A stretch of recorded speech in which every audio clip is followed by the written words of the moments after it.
and return to normal prosperity in New Orleans. Sir, go ahead. Are you running, what party are you running from?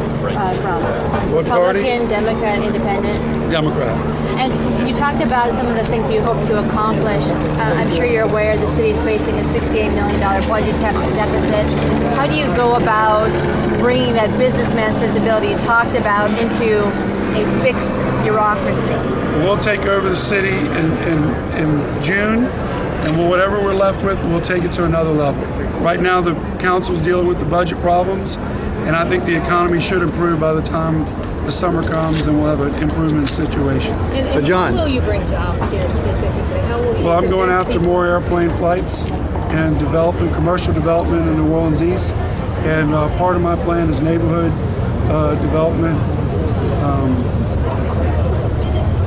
Wasn't in my speech, but now that I'm thinking about it, I have a whole plan on commercialization in neighborhoods to bring neighborhood supermarkets and small businesses to the neighborhoods. How does that particularly dovetail? in New Orleans East. How does that dovetail with what you said about Charity Hospital? Isn't part of the idea behind a new teaching hospital would be a I'll support any plan the governor gives us on a hospital. They have to make their decision. I'm going to be there right there for them. I'll accept the Charity Hospital renovated, and I'll accept the big hospital. But I'm going to push the decision makers to move forward. It's been 4 years. We need a hospital for downtown New Orleans, but we also need health care around the city, community health clinics, and the like. How much John, money have you raised, did you see? and how much do you anticipate spending? We're just starting on the fundraising. Before I announce, we'll report over $500,000 of fundraising, none of which came from it. You mentioned racial issues pretty prominently in your speech. How much are you going to push that, and why do you think that that's an important thing to address? Well, I think when you hear comments from people like Blakely, it's time for people locally to defend our city. We're more united than people think, and you're going to find that out. When I ran for governor, I got a diverse support. You look around this place today, you see people from all walks of life, all over the city. You see people from New Orleans East here, people from Algiers. You know, I'm the ecumenical candidate. Talk about the type of campaign that you expect to run. How much of your own personal wealth do you plan to put into this, and how do you avoid trying to become something or everything to everybody? You're going to have to look at what we've already done. I've already raised a good bit of money, which will be reported next week in the reports. It's all come from other people, family, friends, but none of it came from me or my businesses. And do you anticipate that's how it'll be going forward? And you talked about listening to everybody. How do you put that together in a plan so that people don't think you promised them something that you can't? Why don't you read the George's plan when I ran for governor? I'll be glad to give it to you. That plan will be molded and changed to fit the city, the needs of the city of New Orleans as opposed to the state. I talk about bringing more hub airlines to New Orleans. We have an airport that needs airplanes. We have hospitals that need to be rebuilt. We need to finish the recovery of this city. So let's clarify, did you promise in there that you would rebuild Charity Hospital? Because just now you said, I'll take whatever the governor gives. I support the building of a teaching hospital in downtown New Orleans. I support either plan.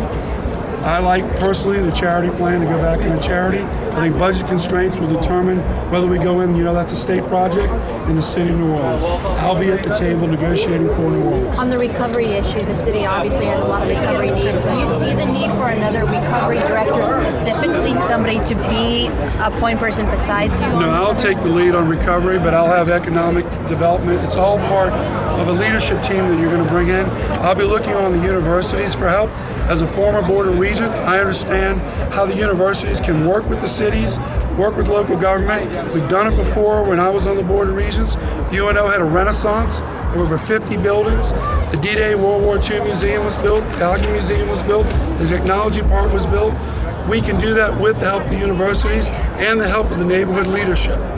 John, exactly what in Ed Blakely's statement were you upset about?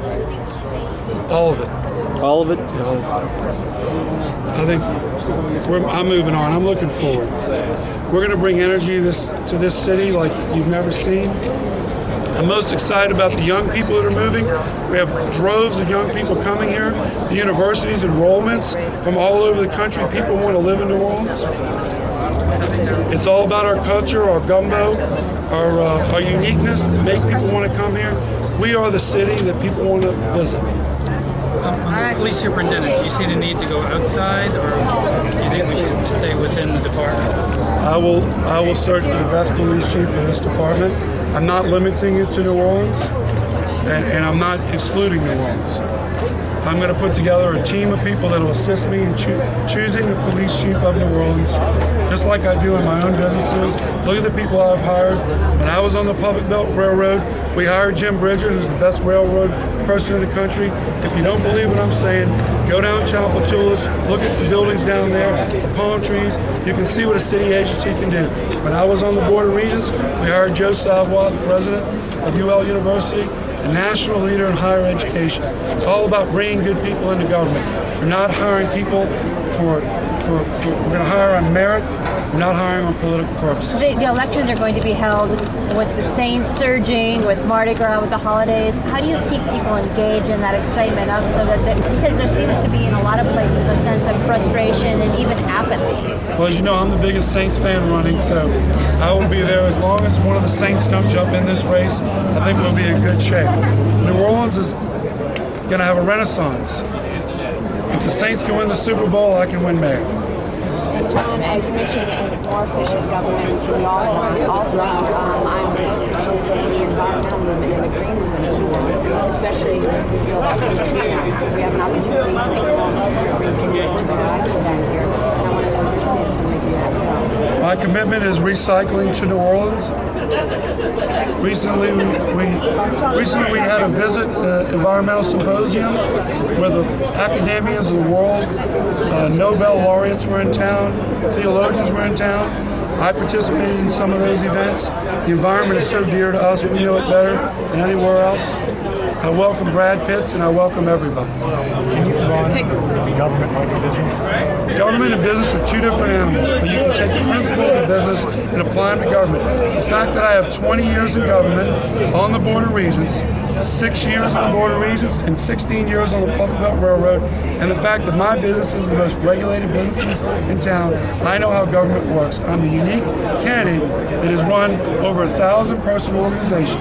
I'm the only candidate announced that's run a large organization. I can run it with the principles of business, but I also understand politics too. Every year I get hundreds of bills in the legislature. I'm personal friends of politicians. You know I'm a contributor to a lot of politicians. I'm part of the political system, and I'm also part of the business system. Is that a good thing to say you're part of the political system? Absolutely, because I know people that can make things happen, and I'm sure the governor knows who John Georges is. One more question, guys. The current administration has kind of broken up the authority at City Hall. Do you favor going back to the traditional chief administrative officer, the way we've come to know it over the years, or? We have 24 departments in government, and the CAOs have too many direct reports, so we'll be looking to reorganize that. I've been talking to titans in business and academics about models of restructuring government. We have a budget problem. We have an execution problem. Look at blight around this city. We have to address these things. It's going to require a reorganization of government. I will bring in people that know how to get things done. People that I deal with now know how to get things done. What's your stance on a public-private partnership? Are you going to try to keep that going? I'm open-minded. I'm open-minded to any effort that gets economic development, but I will have the effort, and I will speak to for New Orleans on economic opportunities, pursuing more airlines for the city, bringing more retailers to the city, so that our citizens don't have to leave New Orleans to go shopping. We'll also take point on the crime issue. I will take personal responsibility for the crime issue. What about bringing more movies into the, in the spring when the movies come here? Do you plan on doing anything, if anything? Absolutely. It's also what we talk about, the future, new industries for New Orleans.